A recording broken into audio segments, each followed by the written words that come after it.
ఎందుకు దేవుడికి లోబడాలంటే చూడండి, ఒక కొమ్మ మీద కూర్చున్నాం, కొమ్మని టప్పు టప్పు టప్పు టప్పు గొడ్డలతో కొడుతున్నాం.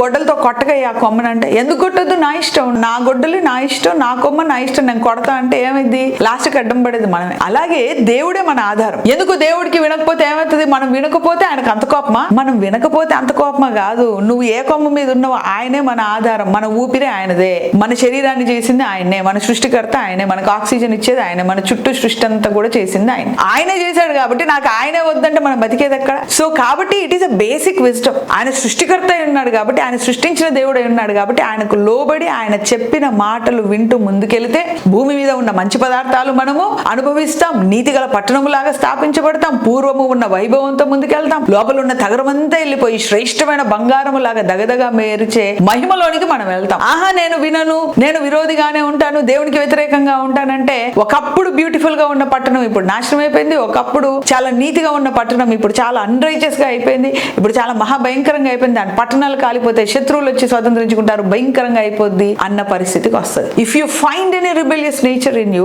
Get rid of it. If you find any sin in you, get rid of it. ఏదైనా పాపము కనిపిస్తే దాని నుంచి బయటకు వచ్చేద్దాం, ఏదైనా దోషము కనిపిస్తే దాని నుంచి బయటకు వచ్చేద్దాం, ఏదైనా వ్యతిరేకమైన పని కనుక మనకు కనిపిస్తే దాని నుంచి మనం బయటకు వచ్చేద్దాం. When we come out of it, then we can receive the greater blessings. So కాబట్టి నీతి వలన మనకు విమోచన కలుగుతుంది. ఆమేన్. దేవుని యొక్క నీతి లేకపోతే ఆయనను విశ్వసించడం ద్వారా మనకు కలిగిన నీతి మనల్ని విమోచించి అద్భుతమైన ఆశీర్వాదాల్లోనికి నడిపిస్తుంది. Let all of you receive that redemption and righteousness in Jesus' name. Amen.